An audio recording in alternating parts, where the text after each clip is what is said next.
It's the True Penny Show with your host, James True Penny. Hello and welcome to the True Penny Show. My name's James True Penny, this is my show, and today we are returning to modern wrestling of the current day.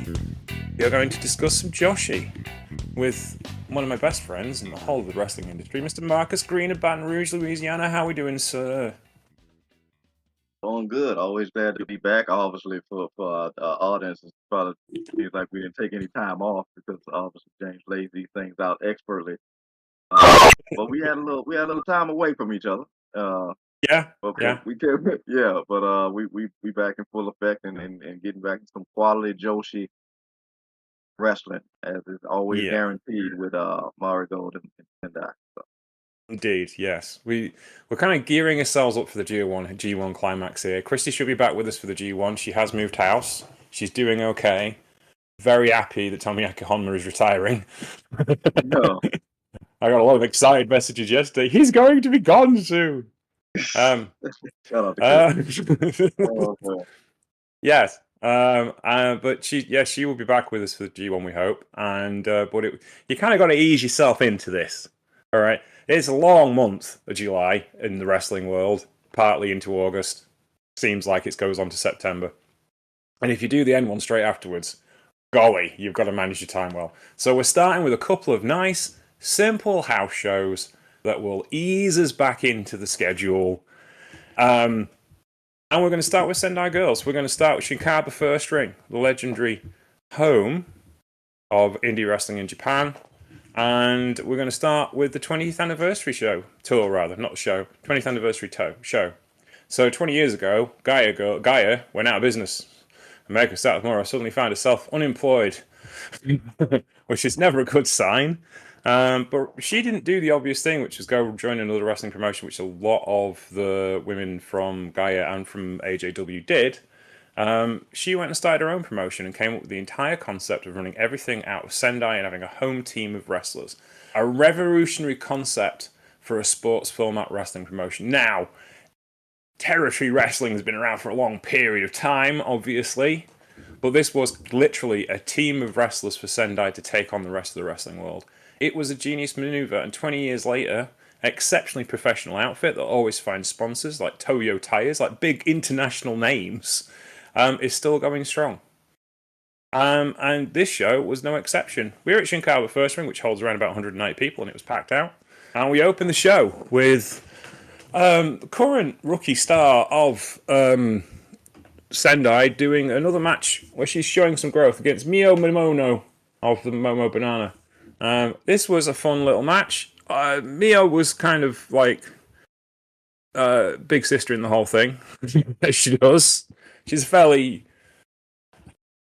deceptively large unit, I would like to say, when you put her up against a rookie like Yuna, and you go, oh, actually, she's got some size on her for a smaller person. So this was an interesting match. And the cage match users giving a house show opening match with a rookie in it 6.44 rather. That's pretty good. And I thought this was pretty good as well. Yuna continues to shine. She's not got anything special about her yet with her moveset, but that's going to come. But she definitely has a presence about her, and I think that she's going to be really good. What do you think, Marcus? Yeah, same. She'll develop. We talked about this before. They have a very healthy and vibrant, uh, young roster that's really kind of chomping at the bit to be taken more seriously in terms of perception and really trying to be up next. So like I said, Yuna is good foundation on her, but very much the little sister in the situation, and while it's kind of on the outside looking in, it could probably be easy for somebody to look at Momo Banana and take them for granted. They are extremely proficient and can be deceptively potent with their offense. But I do like the fact that Yuna here, while she doesn't have the experience, she is very feisty and very tenacious and very much trying to put her opponent away. But oftentimes you just can't beat that veteran experience. So. Yes, absolutely. And that was the story of this particular match. 7 minutes and 29 seconds, though. She was game. She put in some good time and learnt an awful lot. And that's kind of the point of these kind of matches. And it was fun. Next up, we had the Destroyer, Hiro Masumoto, tagging with Himiko Karene, and they defeated Stephanie Mays of Germany. She's from Bremen. Has some interesting trainers we'll talk about in a minute, but she was tagging with Yura Suzuki. We are a big fan of Yura Suzuki on this podcast from the days back in Glate when she would be in the shoot division in UWF. But yeah, Stephanie Mays, trained by Alex Wright of WCW fame, and by his father, Steve Wright from Warrington. So trained by an Englishman and a German. And Steve Wright was friends with Marty Jones. He's a snake pit guy. So Mako Satomura would understand that. Yeah. Events. She's very much a snake pit girl. She's had training sessions with Billy Robinson as well. So yeah, this was an intriguing debut for her. She ended up taking the pin though. She's been a pro for 11 years, and she certainly looks the part. And has a presence about her as well.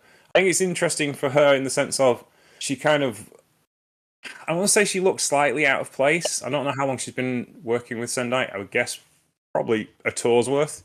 She certainly had presence when the match got going, but seemed a little bit awkward prior to the match, if you see what I mean. But yeah, I liked her. I liked her presence, and I liked the way she wrestled. She's been a pro for 8 years. Yeah. What do you think? Agreed. Yeah. Agreed. I liked her as well. She was one when she first came out. I was looking because sometimes, and you know this from watching both just all across statewide and then also overseas, you'll have a lot of instances where people will come out with the kind of MMA persona and just the whole regalia of it all, and it'll be more for effect and practicality when they get in the ring. Mm-hmm. But she definitely had the practicality with it, and I was only backed up because I was looking at her like, oh, she really is potent when she hits. But when you know, obviously laid out who she was trained by, I'm like, everything's coming together now. You can't be Yeah. trained like that. She's not pulling any punches. And in a situation like this, where potentially you could see a clash of styles here, she still held on. And it was often probably more beneficial to her to have that particular style going against somebody like Masamoto, who was very much game this whole thing. Like very much. I mean, it'll be cool to see them going to 1-on-1. But you know, like I said, kudos to Miss Mays. So you know, she held on, but it's like it's hard to be like. It's rare that I see somebody like just a clean clover leaf to close things out. Yeah. It's a Yeah. clean, great clover leaf, and once you get that locked in, probably like nobody's kicking out of that. So the quality tag team match here, all these ladies looking forward to seeing what all of them do. Yeah, absolutely. Matsumoto has reached her 40th birthday, and she's a pro for 19 years now. Lady Destroyer, as she was called. The reason why she's called Lady Destroyer, we told this before, but if you're new to the podcast, the reason why she's called Lady Destroyer is because on her first debut match, she broke a wall. Because she's big and lumpy and a bit clumsy, bless her. And that's fine, because she's ace, and I love her to bits. She's fantastic. Yeah, let's move on. Interesting match. Of course, Chihiro Hashimoto has moved on from the days of 200 kg because her partner Yu has retired and got married last month. Congratulations to you. And she's now tagging with Ryo Mizunami, former Sendai girl, general all-round,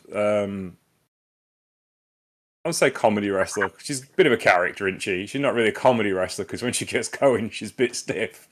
But she's certainly all entertainment and all fire. I kind of a bit Hashimoto's entertainment, but she's kind of got that edge underneath it. Mizunami's all about the fun. And they were going up against Chi-Chi, former Sendai Girls Junior champion, and Yuriki Oka, the Banana in Banana Momo. 12 minutes and 51 seconds. This was entertaining. Big dumb wrestling match, which turned into something a bit more serious, and that's kind of matches I kind of enjoy. I thought it was fun, kind of fun, big dumb house show kind of match, and that's cool as far as I'm concerned. What did you think of this one, Marcus? Oh, same. Probably sped through some of the comedy bits, particularly like the eternity, the infinity chops, as I like to call it, in the corner. But other than that, like you said, big dumb fun, and it's always gonna get leveled out when you got the champ in the ring with you. In that regard, who was never going to be playing around. Hashimoto is the ace there for a reason. So this was only going to go so far. But yeah, I think it had a little mix of everything. Um, but yeah, obviously the home team came out on top. So Yeah, definitely. It was good fun. And it kind of like gets you kind of like the entertainment of Sendai Girls house shows. Like on the bigger shows, they always put some comedy matches in to kind of like take the sting out of the stiffness that's going to come because you know it's going to be pretty stiff. And they're also kind of like down a few stars at the moment. Obviously, Dash is currently off because she's pregnant. Can't really wrestle when you're pregnant. That doesn't stop some people, but Dash is being sensible. So you've got a couple of stars down, and it's kind of like it's their 20th anniversary year. They're going to make money because people want to go support them in their 20th anniversary year. So I don't see the problem with having a bit of a comedy match. And Mizunami is kind of like, they go for those spots with Mizunami. That's what they want to see her for, right? That's kind of her shtick. So yeah, it's kind of cool. It's maybe not, it's not for us necessarily, but it's certainly for the fans in attendance. But there we go. Semi-main event time. A young lady we have been quite fond of on this show. Another young lady we are very fond of on this show. Spike Nishimura defeated Manami. Yes, she did. 11 minutes and 8 seconds. Kind of a sneak pin. Left some openings for further matches between them. But Spike's after that junior championship. She wants it back and will go all the way to Marvelous to come claim it back for Sendai Girls. What do you think of this one, Marcus? Because this was where the heat turned up a bit. no, this was a slapper. The both of these women were all business. It was just really cool to see. I could see like a best of series between these two. That was something they endeavored to do. But yeah, this was really good. And like you said, it was really cool because you just didn't know how it was gonna go. And then obviously, like you said, she ended up getting the win. Uh, and we talked about it before. Her potential and when she was looking ahead and very serious and very determined to get her hands on some gold. And I can't see why that would be out of reach in the future. But yeah, I could definitely say, like I said, they could definitely run it back between these. But yeah, it's cool to see her, and obviously she got a very appreciative afterwards, and the crowd seems to be into it as well. So that's cool.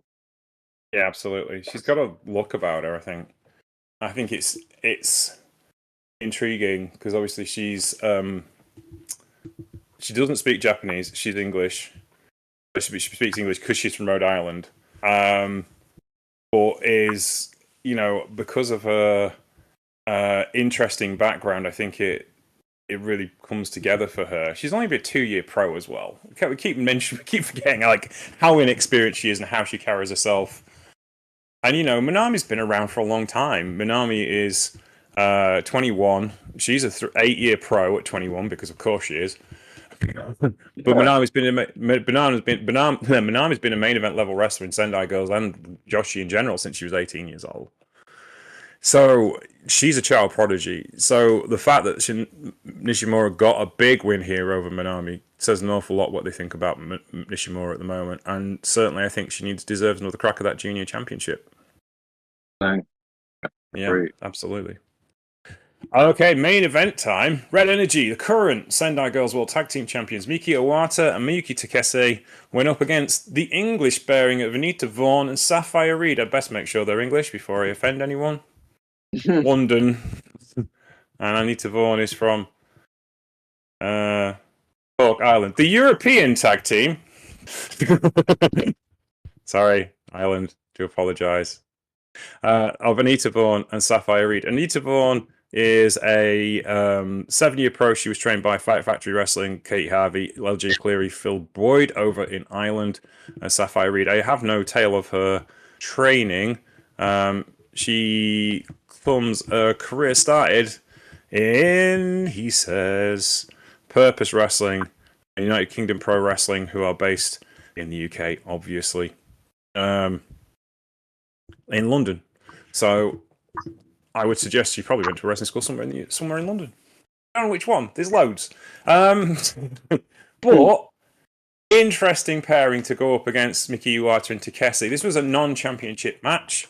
Vaughan and Sapphire Reed by no means let the champs have their way with them. They gave them a stirring presence and some pretty revolutionary offense from Sapphire Reed and Anissa Vaughan as well. I love the floating German off the middle rope. That was really cool. There was a bunch of double teams that were like, ooh, that's very interesting. I like that. Iwata and Takesi aren't kind of your big star tag team. They don't have a ton of double teams. It's more the fact that they're two great single wrestlers that can really crack on as a tag team that kind of give them their presence. Whereas Vaughan and Reed are very much a tag team, and I was really interested to see how they got on here. I really enjoyed this match. If they get a championship match down the line, that would be nice. But this was a non-title affair. What did you think of this one, Marcus? Even though it's non-title, like I said, we're one of the consistent, compliments I try to give a situation like this that, I wouldn't have known if it wasn't a title match if it didn't say it.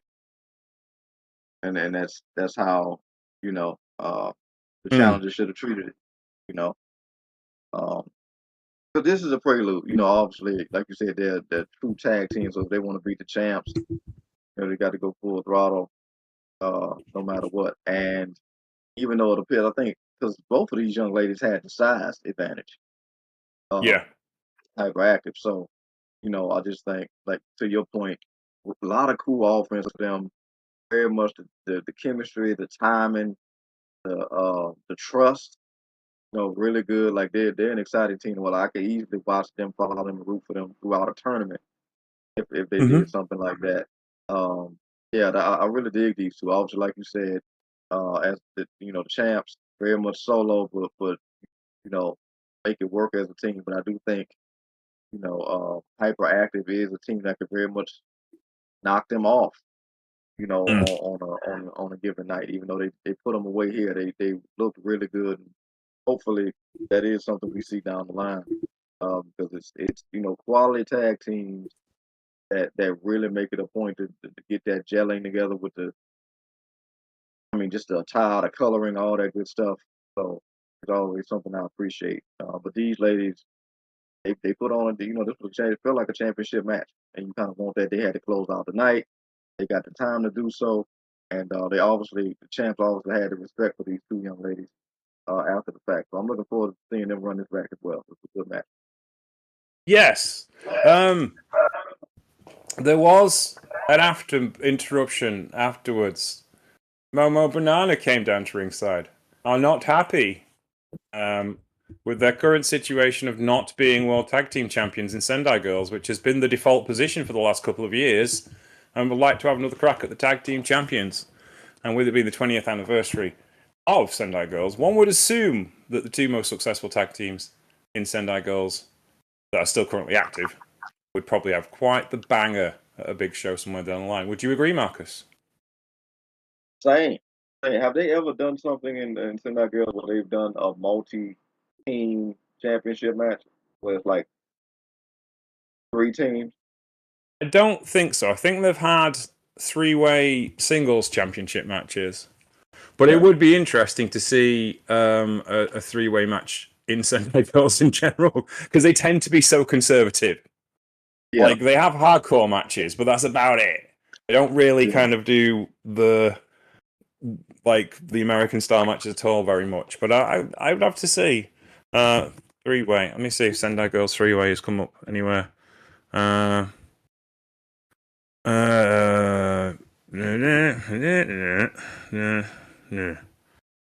Oh yes, there's been cards with 3-way matches on, but not for championships as far as I can tell. Off this quick internet search I did on DuckDuckGo right now. I have to research further. As fans, we can't lose in this scenario because all these teams are good. Particularly like these two in general could really run a best of type of deal. But Momo Banana, like you said, not happy with their position, not being champs. It should always be the case in a division like that. So, like I said, whether it's these two or they run it in the 3-way, which we said would probably be a rare thing, but still great. We don't lose either way. So I'm looking forward to it. Like you said, the anniversary show. It's like just the next logical step. There's one thing you can say about Momo Banana. They are small, but they are angry a lot of the time. Cute, small, and angry. Exactly. Yes. 1 week later, but on the 27th of June, that was last weekend, he said, doing the maths quickly on the top of my head. 5th of July. Yes, that's the one. Happy 4th of July, Marcus, by the way. I hope you had a good time. Oh, yes, yes. I just kind of enjoyed some of the fireworks in the distance as we're living in a unique time to be celebrating America right now. But you Celebrate know, slash mourn the 250th exactly. anniversary of the United States, yeah. Oh, well. I didn't want to raise it in case, it was an upsetting period of time. Apologies. Yeah. So, Thankfully, I had these shows to watch this weekend, so yeah.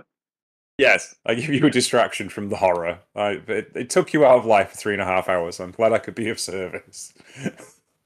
I have to say, the guy parachuting into the radio show in California with the Stars and Stripes landing in the crowd and collapsing seems to be an awfully big metaphor for the American way of life at the moment. Just Yeah, thought, yeah. Multiple events being called off due to weather. Not to mention like just the potentiality for heat stroke right now. Uh, yeah. yeah, it's just gotta listen when life's trying to talk to you. Did make me smile last night. If you didn't know the news, the large event that Trump gave his 250th anniversary speech for did get rained out for 3 or 4 hours because of a massive thunderstorm over DC. And where did all of those Trump supporters have to go? The African American History Museum in Washington. Oh, the Which, internal cackle I had. Yeah, yes, it made me, yes. They had to suffer damp and cramped conditions for 4 or 5 hours. yeah, yeah. Yes, and doing Yeah, things they didn't just want to do. just endless memes and gifs of that Mercedes, the classic Mercedes Monet laugh. Yeah. But anyway, enough of us laughing at the misfortune of idiots. Now, in stunning news, in the first time in the 12-year history of the Treepenny Show, we both watched different cards due to a mistake, which I cannot figure out how happened. But I ended up watching a show from the 27th, and Marcus ended up watching a show from the 14th. So here's what we're going to do. We're gonna do a twofer today. We're going to review both shows from our own perspectives, with commentary from the other, if that makes sense. So we'll start with the show on the 14th, because obviously that makes sense. We'll do that one first. We're in Gifu, Japan. We're at Jiroka Plaza, 265 in attendance. The opening match was Rei Sato, Shoko Kashino, and Lady AI. 6 minutes and 25 minutes with a three-way match. What happened, Marcus? Oh, this was a quality opener. We've obviously been kind of high on Rhea Sato. She's somebody that I think to look out for, who's very much a part of a faction, but also somebody that stands out um, when she's in multi women's matches. And another name that seems like she's got gold in her future. Uh, Whether it be tag or certainly singles. So quality match. I thought you know Lady Lady AI was good as well, and so was Miss Casino. Um, Obviously, Miss AI had a really cool face mask on. I do often wonder while I was watching the match if that potentially hindered her vision. Doesn't seem like it Hmm. did, but she looks really cool.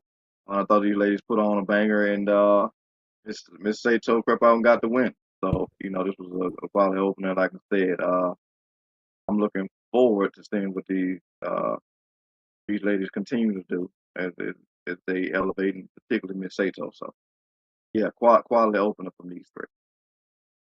Next up was Miss Matsui. She defeated Kimomo Manami in 9 minutes and 24 seconds. Another quality opener. I mean, not opener. Sorry, another quality affair. Obviously, I feel like both of these young ladies felt like they had something to prove. Um, Used up all the 15 minutes. I think Minami really like just kind of took it here. Like it really felt like out the gate she was the more dominant one, even though uh Misa gave as good as she got. But I really felt like it was kind of a far gone conclusion by the time we got to the end. And yeah, just a solid match, but a learning opportunity for Miss Minami. So yeah. There you go. Next up was a tag team match, which was Darkness Revolution. Chiaki and Nagisa Nozaki. They defeated Megaton, former member of Darkness Revolution, and Naoya Ishikawa at 9 minutes and 46 seconds. Now, for those of you who are new to Marigold, Darkness Revolution are the heel group in Marigold. They are the only faction in Marigold, which makes things really simple. To be honest, Yeah. everyone else is mates. They kind of float around and like each other a lot, and then Darkness Revolution don't like anybody else. And that's that, really. What did you think of this one? I dug this one. It's always an interesting, and we talk about this a lot. Anytime Megaton's involved, it's an interesting potentiality scenarios that can go on. Um, obviously, she's always game, but I think properly motivated, she can either be an interesting hindrance or a very surprising kind of ace up the sleeve, if you will. Yeah. To me, Nozaki and Chiaki, they came to play. With the outside shenanigans and what have you, and they just really was about business, and they closed it out which I rarely see from women, although I'm pretty sure it's more regular in Japan as most things are. She closed things out with Chiaki closed things out with a top rope leg drop to Megaton to close it out. So they definitely fought back. They were as good as they got, but like I said, it really felt like Chiaki and Nozaki really was about business, and I could see them very much having tag goal in the future if that's so they desire. But yeah, like I said, Megaton, we've seen her before. Like she has very much been like somebody that could kind of be the anchor for a team, or sometimes she could, be the anchor the other way. So you never really know what you're gonna get. She's oftentimes like bigger than most people, but she's the scariest, so it's always interesting to watch. Definitely. Next up, Hummingbird, Mai Sakurai and Natsumi Shizuki defeated Cookie, Juna Hoshino, and Mari Manjai. 11 minutes and 17 seconds. What's your thoughts on this one? This was really good. This was good. I thought these ladies put in a lot of work here. It just got to the point where you just kind of had to sit back and enjoy it. It was just um, good stuff all around. I think Team Sakurai really came to the dance on a different level. But I thought it was like just it could get confusing at times to watch. But like I said, it's the quality of wrestling that's always there. But yeah, I thought these six women really they really brought it to the crowd, and I think do they have a trios title on the brand? Don't think so currently, no. They have one in Stardom, obviously where most of these women came from. I will just check the Wikipedia page.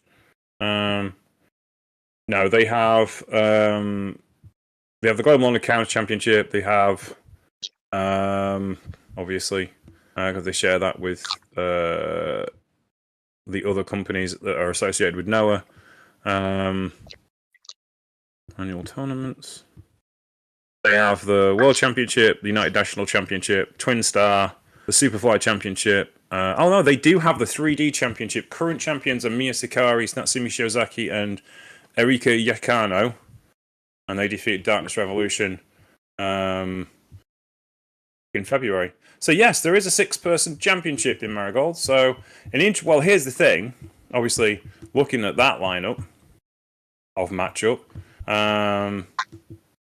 that's 2/3 of the 6 women's tag team champions were in that match with Sakurai and Shizuki. Cookie, Yuna Hoshino, and Mari Manji all come from Yanagase Pro Wrestling, which is a company that it runs out of Gifu. So obviously they were kind of like the hometown team. They were as having guest slots. So one would assume if they'd won that match, they would have been perhaps in line for a 6-woman tag team championship match. So yeah, that could happen if you want to see it again. Yeah, again, like I said, that could easily be match they could run back and put a championship on in the middle of. So, like I said, kudos to those ladies. And yeah, I guess now we head to the main event. Need to talk to Daily Marigold on Twitter. Talk to them. They seem to have the in, as far as I know. Go put a pressure campaign together and see how you get on.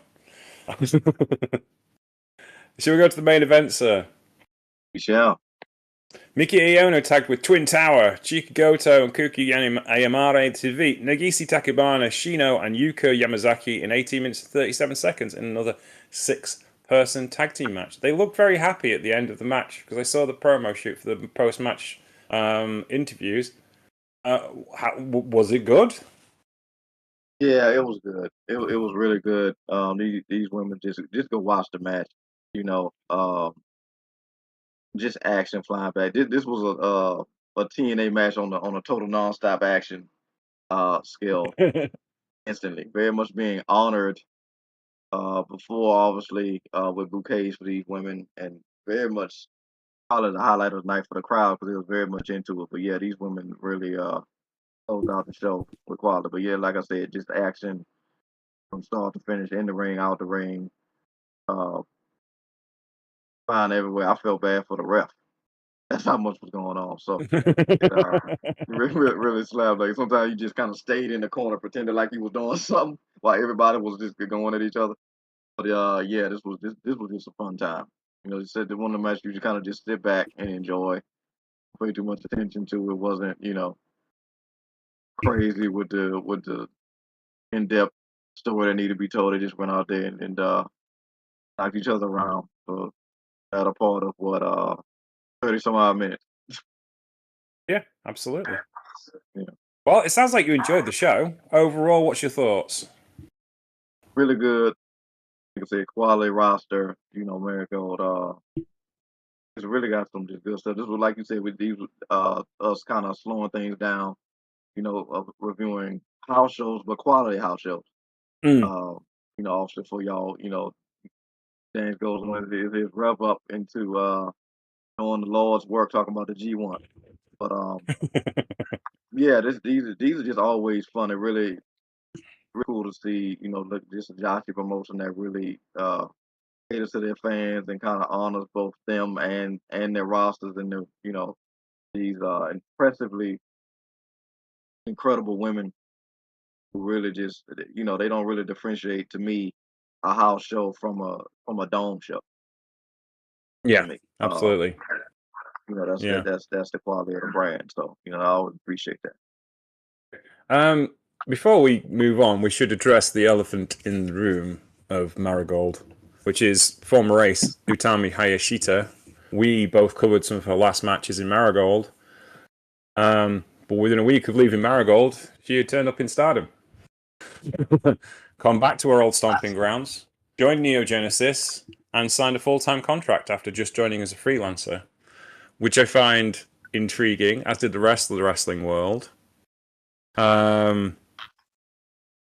Marigold have kind of gone quiet on the subject. Rossi Ogawa was like, well, I kind of figured that's what she wanted to do with her life.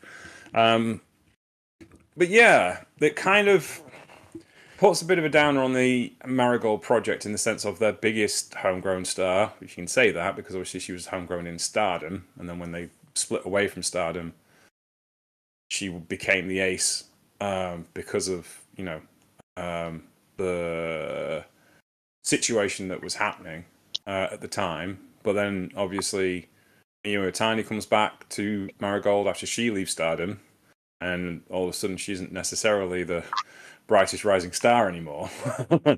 So the odds are she's probably going to get a better payday in Stardom, which is still owned by Bushy Road. They from what we understand, they pay very, very well. So it intrigues me. Have you any thoughts on this, Marcus? I mean, it's really intriguing because I always get this news, and particularly from you, when this kind of stuff happens and why it matters and why the buzz around.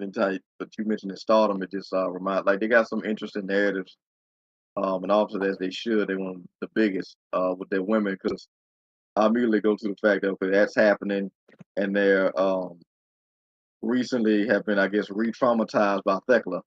Whatever Rick Ford and that whole backstory and all that stuff. So they got some interesting stuff going on. But I always encourage, and I would hope that anybody in this business and industry, you know, uh, takes account of who they are, what their value is, and kind of goes for that wherever that leads them. And then like you said, follow what's best. Might not rub everybody the right way, but you can't please everybody. And if you're trying to please everybody, you're going to end up really pleasing nobody, least of all yourself. So, you know, No, that's it. It's a job. We forget about this. It's a job. Got to make a yeah, living. You got to make a living in a place where you're happy to make a living and see potential to move forward. And if you don't, you got to go. yeah, And that's it. And if it don't work out, don't work out. But there will always be somewhere else to go. Even in this modern day and age of professional wrestling, where you have 7 or 8 companies on the planet can offer a full-time position, which is better than it has been for a long period of time. Let's look at it that way. Now we're back into the days where the wrestler kind of has the whip hand when it comes to contracts and money and where they want to work. And it's not always. I'm not saying Marigold's a bad place, but there is obviously Stardom is a much bigger promotion than Marigold is. yeah, It has that legacy. We've just been talking about Sendai Girls being 20 years old. Stardom's now coming up on its 15th anniversary. I think it was 15th anniversary last year. It's got that legacy. It's as big a company as there is in Japan, not just as far as like Joshi's concerned. It's filling houses that New Japan struggle to fill. So there's arguments for saying it's the second or third, or at least maybe even the biggest at times promotion in Japan. And their wrestlers took home MVP last year.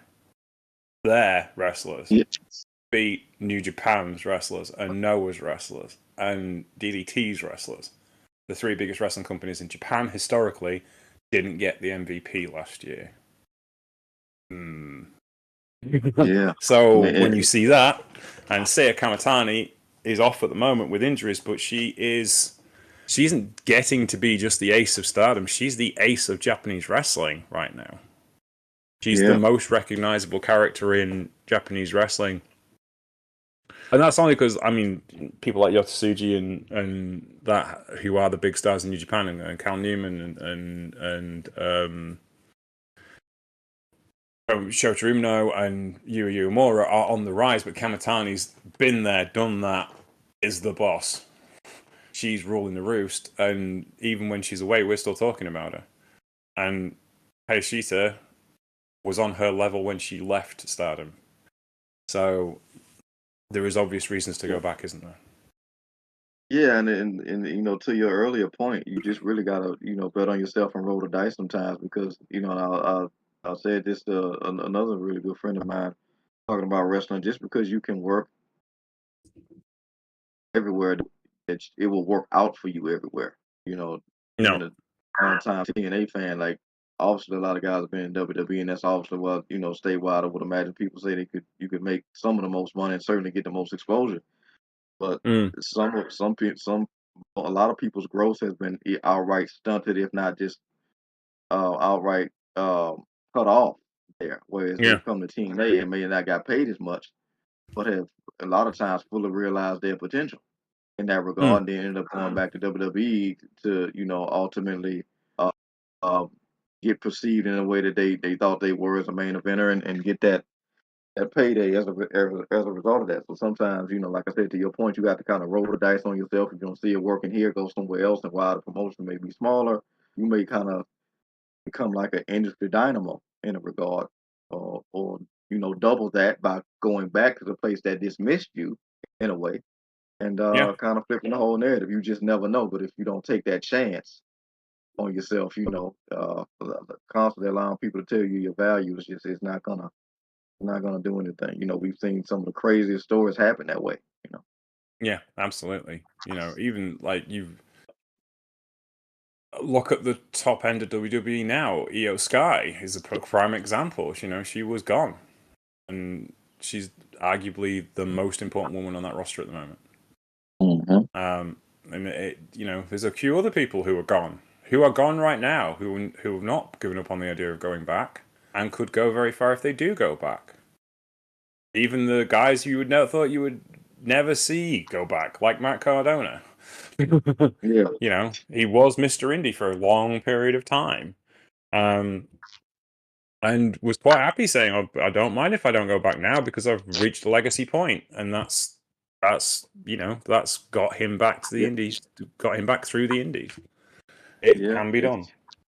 Yeah. Or the opposite side, sadly, she was the biggest thing when she was, and now it's kind of like feels like she's just like everybody else in Julia, sadly. You know. Yeah. So you just kind of never know how those things work out.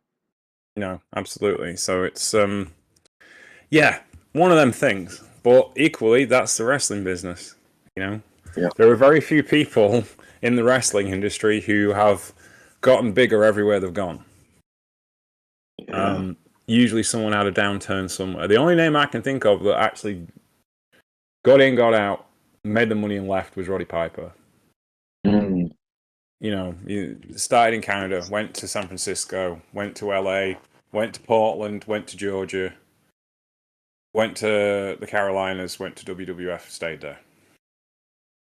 Oh, you had mussing about in WCW and TNA at the end, but up until that point, the prime of his career, he was a guy who managed to work both ends and got the most out of the wrestling business he could, and learned every lesson he could whilst he was there.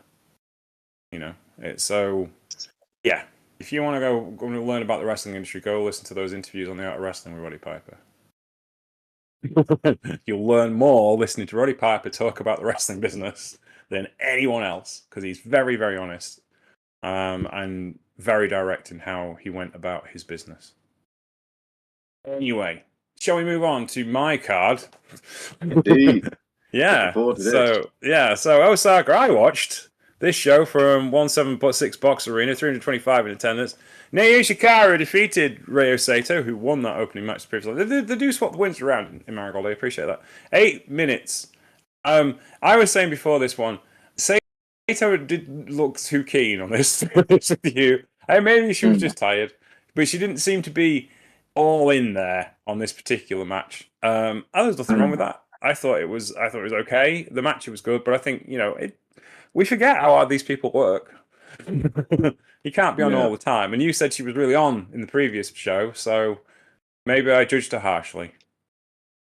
Yeah, but also, to be fair, in that one it was a three-way, so she did have help in that regard. She could pick her spots better, so it could appear like she was doing more because she was picking the spots. But like you said, she's putting in. I mean, she's in, like you said, their only faction, and that's its own thing while trying to figure out her own single spot on the thing. But you can't be on every night. That doesn't mean the effort's not there. It's just not gonna be the same level. But that doesn't mean, they always turn in quality performances, but maybe we'll see her closer to the main event sooner rather than later. Yeah, exactly. Next up, Nagisa Nozaki defeated Lady AI, 7 minutes and 54 seconds. That was another fun singles match. We've talked about this before with Marigold. They're kind of like lacking in mid-card, purely from an age point of view. Lady AI, I don't have an entry for on Cage Match yet. She's that young. Nozaki's 35. So this is like a 19-year veteran versus a rookie that doesn't even have a cage match, which will tell you where Marigold tends to be. And I think that might be a bit of a structural issue in 3 or 4 years' time. But we'll see. I hope not. Because all of this crew deserve to earn a living, and they need they need that middle bit. Because it's no good having a roster that's entirely 23 or 40.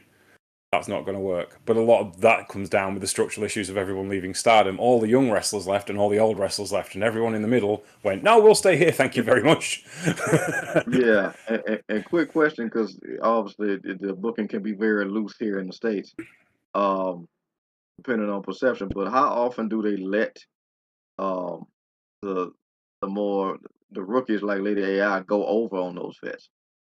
Well, let's someone we have got a cage match for. Ryo Saito, and let's look at the wonderful thing about cage matches is that it will give you match statistics, right? So we can work it out from match statistics, can't we? Let's say we'll go for last year, so we've got like an even number of matches from last year. So last year, Nozaki had 98 matches. She won 49 and she lost 40. And Rhea Sato, she had 97 matches. She won 53 and lost 51. So yeah, that's a bit of an issue, isn't it? In the sense of, I'm not saying that's we're just using Rhea Sato as an example. It's an entirely tiny sample. But if you're losing more than you're winning, and the older people are winning more than they're losing, there's a perception issue, and that's a big thing. You know, even like Nick Jackson used to complain endlessly about New Japan Pro Wrestling that he was, if the Bucks were going to lose, it was him that was going to take the pin because he's younger than Matt. And that's the only reason why.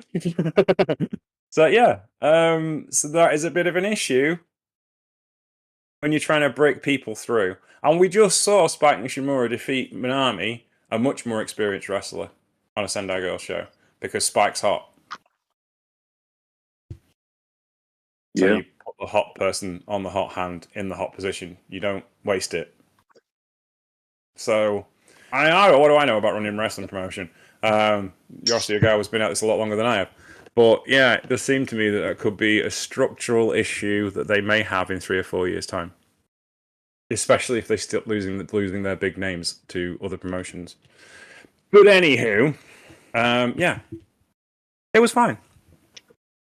Any comment you'd like to make, or shall I move on? Oh, we can move on.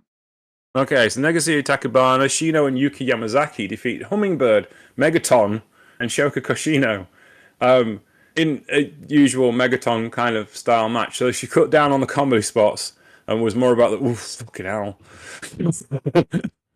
moments, because there was a lot of big and lumpy. Megaton seems to have comedy or big and lumpy. She favoured the big and lumpy in this match, but unfortunately for Yamazaki, Shino, and Takabana, they managed to escape with their lives. 30 minutes and 32 seconds. Entertaining, fun, big dumb wrestling match. I have no problem with that. We have to have one of them every once in a while, or else it's people beating each other up. No, agreed in that regard. Megaton is a guarantee. Like you said, she's either running from you or she's repeatedly falling on you. Yeah. Either intentionally or accidentally. And either way, it's fun. Yes. Diana's Revolution, Chiaki and Misi Matsui no longer tag team champions. They dropped the titles in May. They defeated Mai Sakurai and Natsumi Shiozuki, the current 6-woman tag team champions. 10 minutes and 7 seconds. Now, Darkness Revolution are the former 6-woman tag team champions. So that may lead to something somewhere. But this is a house show, so it may not. But I have a feeling Darkness Revolution would probably use some gold somewhere down the line. Chiaki has got a championship belt. She's the... No, it's not Chiaki. It was someone else I think of. It's actually Megaton. Megaton is currently the Independent Women's World Wrestling Champion. She won that, I would guess, in how would she have won that? She would have won it in Kaintai, not Kaintai Dojo. That doesn't exist anymore. In Just Tap Out, I would think. Let me have a look. Current titles. She is the current independent junior heavyweight champion. She won by beating Kuroshio Tokyo, Japan. So, oh no, she's the junior heavyweight champion, not the women's champion. She won the junior heavyweight championship. That is one of the most important junior heavyweight champions of all time. That's Takumi Chinoku territory. That is. And Ricky Fuji and all those guys. So she's like, yeah, I thought it was the women's championship. I misread the nameplate. My apologies, Megaton. She's now junior heavyweight champion of the world. How cool is that? Yeah. Sorry. Yeah. So that was that. But what do you think of Darkness Revolution having another crack at them 6-man belts? What do you think that'd be a plausible thing to do? Yeah, I mean, look, I think that should. I mean, it's always going to be their goal. Specifically, like you said, it's not like they have a dearth of competition in the faction regard. So I would imagine that's always going to be the goal. Now, could you see them switching that lineup up of the trios? Yeah, Uh, I mean, the yeah, last time they were tag team champions, um, it would have been with Megaton, and obviously they had Bozilla. They no longer have her because she went to Stardom, but they don't have Megaton because they turned on her. So that would leave the choice of Chiaki, Matsui, Nozaki, and Sato. Matsui is probably the bigger name, being a 26-year-old and a veteran. She's been wrestling for 7 years. So she would probably be the sensible choice from a winning yeah, the match point of view in the yeah. storyline. So yes, I would suggest it be those three. Like incredible. That's incredible trio. I agree. Yeah, yeah, definitely. Main event time: Twin Tower. Yeah, again, Chika Goto and Kyuki Amare defeated Komomo Minami and Miki Ono in 17 minutes and 37 seconds. This was a lot of fun as well. Thoroughly enjoyed this match. A fun, interesting comment from Cage Match. So, pretty good show with interesting main event that went well and didn't overstay its welcome. There you go. Oh, good review. I like that. Pleasant and supportive. Just good, wholesome fun. This card. Overall, I think that just kind of sums up Marigold in general. To be honest with you, nothing too difficult to digest. And I think that's probably its big appeal to Western fans as far as we're concerned. There isn't a ton of lore and backstory to Marigold because the company's not been around that long. There is from the Stardom days, but they don't always rely on that to tell the story. They're kind of telling the story between the wrestlers that are in front of you, and it's much more of an immediate experience. Would you agree, Marcus? No, absolutely, and that's why it's so credible. Like unless you're just a weirdo, misogynist, chauvinist pig that can only take women seriously if they're all if you can only take a company with women wrestling seriously if they're all Bozilla size. Yeah, you can sit back and watch it and enjoy it for exactly what it is. It's not like you're seeing different moves. You're probably seeing the exact same move that you see in the States performed better by people who probably came up with the moves. So, you know, yeah. So it's yeah, like you said, it's consistency and it's quality. They turn it up when they need to, but like you said, these house shows, you kind of you getting your reps in and the cage matches point. You're having fun, you're getting the job done, but you're not overstaying your welcome either. No, this is it. I mean, I was talking with this with a friend the other day, and she was like, "Oh, I don't like Japanese wrestling. It's difficult to get into." And I'm like, "You should watch this." And I also, it's not on in the middle of the night. I can watch two. Literally watched these two shows and was done by 10 a.m. That's a morning, as far as I'm concerned. 3.5 hours of wrestling, two shows, 10 matches, cracking.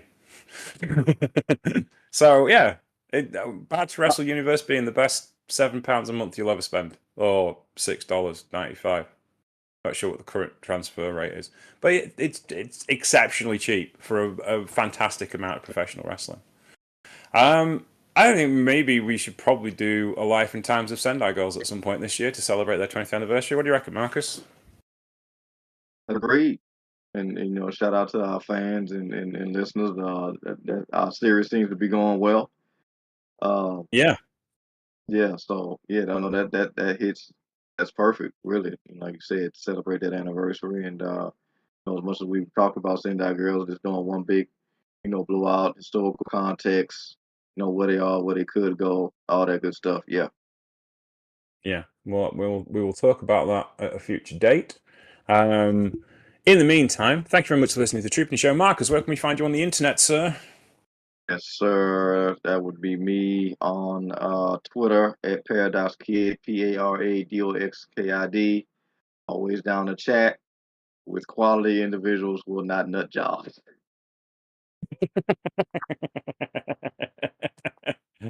Yeah. Oh, God. Anyway, you can find me at Sheriff Lifestyle, also on Twitter for the love of God, why? Blue Sky, where I do most of my wrestling chat these days because those people on there seem relatively normal. Um, Interesting conversations I had over the last week about Billiam. Funnily enough, when I talk about Billiam on Twitter, my follow count goes down. When I talk to make jokes about Billiam on Blue Sky, my follower count goes up.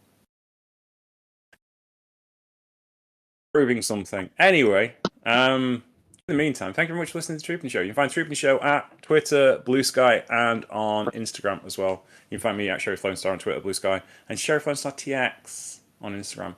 We'll be back next week. We haven't decided what we're going to talk about yet. I'm sure something will come up. Exactly. Yes, I'm a bit busy this week. I've got 14 gigs to do in 5 days. So therefore, I'm not really thinking too much about wrestling and more like how to keep my health together. We'll figure that out. Anyway, in the meantime, take care and we'll speak to you soon. Bye!